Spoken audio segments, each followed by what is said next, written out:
Pero voy a ir directamente a mi editorial, que yo he titulado "No insulten mi inteligencia".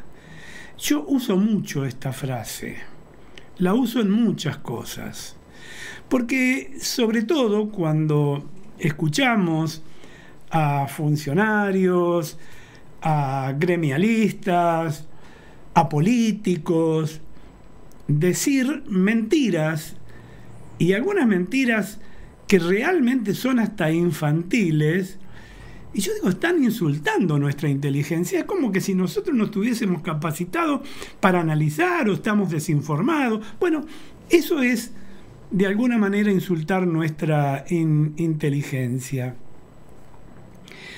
No es la mentira lo que me molesta. Es el insulto a mi inteligencia lo que encuentro ofensivo. El ciudadano argentino ha madurado y creo es esto lo que debe estar pensando frente a hechos que no se condicen con lo esperado. Por eso yo no hablé en primera persona, pero en realidad porque no me quiero atribuir el pensamiento de la gente o atribuirle esta frase a la gente, pero más o menos es lo que uno palpa en la calle, en los contactos, en las redes y todo lo demás, como que la gente dice, ya pará, no ofendan mi inteligencia. Miren, un burro puede fingir ser caballo, pero tarde o temprano rebuzna. El discurso sobre la casta sin denuncias concretas, pero cargado de generalizaciones, insultos, agravios y guaranguerías presidenciales, no se condice con acciones en serio para mejorar la calidad institucional del país y en particular terminar con la impunidad. Una de las escenas icónicas del Padrino 1 es cuando Michael Corleone le dice a su cuñado Carlos que niega su complicidad en el asesinato de Sony, para aquellos que no hemos visto toda la saga del Padrino, ¿no? Obviamente. Entonces Michael Corleone le dice, si algo me irrita es que ofendan mi inteligencia. Y de allí tomé nuevamente la idea, porque miren, el reciente fallo de la Cámara Federal de Casación Penal, aceptando que los sobornos pagados por IEXA, la empresa de Angelo Calcaterra, el primo de Mauricio Macri, eran contribuciones de campaña.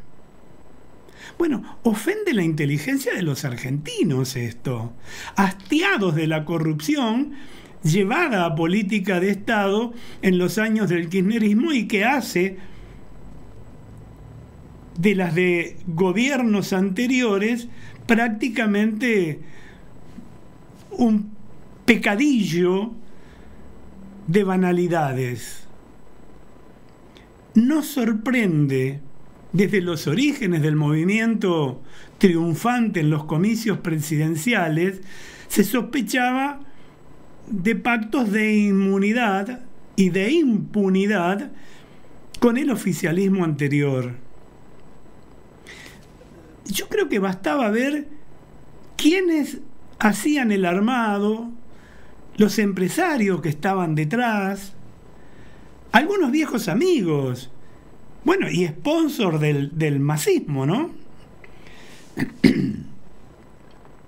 Los hechos lo van confirmando, como la aparición en los puestos más altos del gabinete de quienes ocuparon altas posiciones en esos otros gobiernos, incluido su ex candidato presidencial del 2015, Daniel Scioli, y 8 años gobernador de Buenos Aires también. O las primeras declaraciones poco antes de asumir el ministro del Interior del actual jefe de gabinete, como dijo que la culpa del desprestigio de la política era por las denuncias de Carrió. Bueno, Carrió tiene lo suyo, ¿no? Pero no se le dio la importancia suficiente a esas expresiones que significan decir de alguna u otra manera que no hay que denunciar a la corrupción porque desprestigian a la política. Mira vos, de alguien que ocupa altas posiciones debería esperarse que expresara ideas elevadas, como señalar que para prestigiar a la política hay que acabar con la impunidad de los corruptos, que usan a la política para enriquecerse, olvidando que es el servicio más noble que puede hacer una persona, o parafraseando por ahí a San Agustín, la forma suprema de la caridad.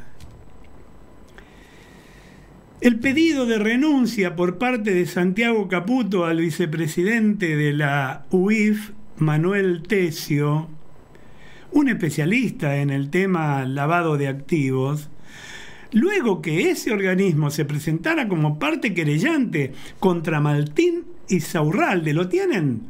El del yate, el del champán francés, el de las niñas monitas allá en el Mediterráneo, el ex jefe de gabinete de la provincia de Buenos Aires, investigado por su patrimonio inexplicable, desde la legalidad por lo menos, agrega otro elemento para preocuparse de la voluntad del gobierno de atacar ahí directamente a la corrupción y aumenta la sospecha sobre pactos de impunidad.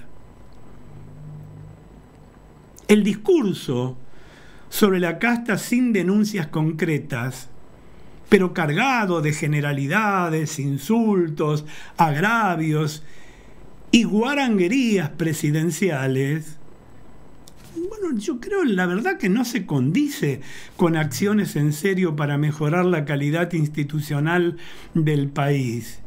Y en particular terminan con la impunidad, porque la tentación está en la naturaleza humana desde los orígenes, ¿no?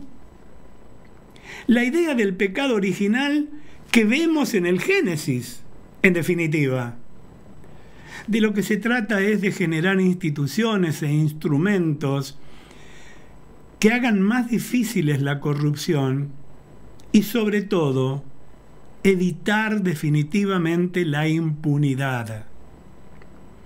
Es importante para el saneamiento del país que impere la idea de que el que las hace las paga. ¿Acaso no lo dijo en una nota hace poco tiempo el propio presidente al referirse a la baja de imputabilidad de menores de 13 años?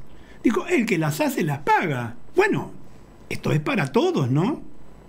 Como si fuera poco, debemos agregar la actitud del gobierno de hacer caso omiso a las impugnaciones a la postulación del juez Lijo, por ejemplo, a cubrir una vacante en la Corte Suprema. Lijo es una persona sin antecedentes académicos valiosos y cuya actuación como juez federal, bueno, la verdad lo muestran como especialista en evitar que los defraudadores del Estado sean condenados. Miren, para ser equilibrados, debemos reconocer que la lucha contra la inflación es un valor moral del gobierno. Paul Volcker, el presidente de la Reserva Federal nombrado por Carter y después confirmado con Reagan, que abatió la inflación de los 70 en los Estados Unidos, decía que la inflación era un pecado monetario y un pecado moral. Bueno, si tanto le queremos copiar a Estados Unidos, empecemos por acá, ¿no? En un trabajo, además, para la Universidad de Harvard, en el 2004, los investigadores Miguel Brown y Rafael Di Tella concluyeron que un nivel alto de inflación tiende a provocar más corrupción gubernamental y menos inversión de capital en un estudio que abarcó a nada más ni nada menos que 75 países.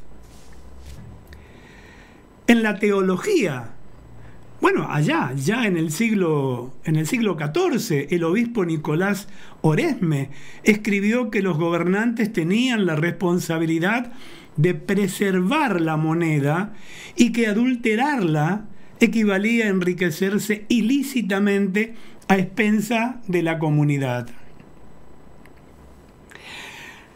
Alejandro Chafón, en Raíces de la economía de mercado en la escolástica católica, menciona al jesuita Juan de Mariana, que escribió sobre el derecho de resistencia a la opresión.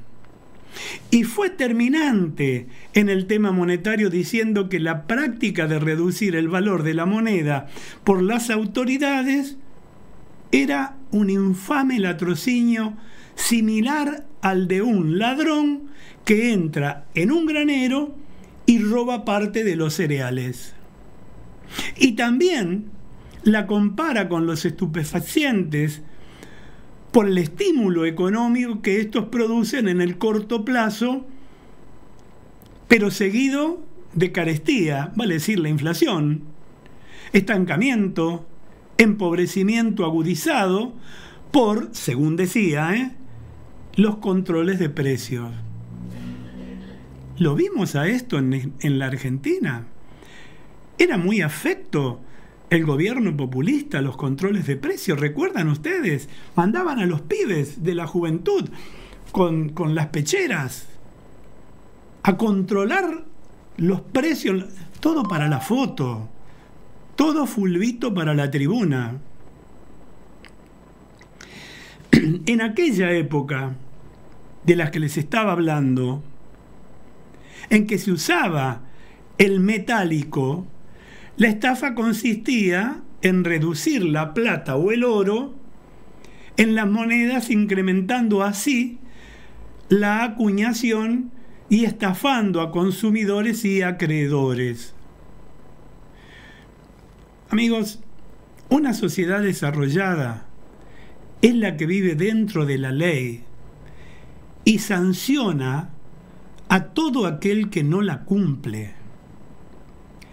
Por eso, un burro puede fingir ser caballo, pero tarde o temprano rebuzna. Por eso, yo digo, no insulten la inteligencia del pueblo, porque el que las hace, las paga. Y eso, seguramente, será en las urnas.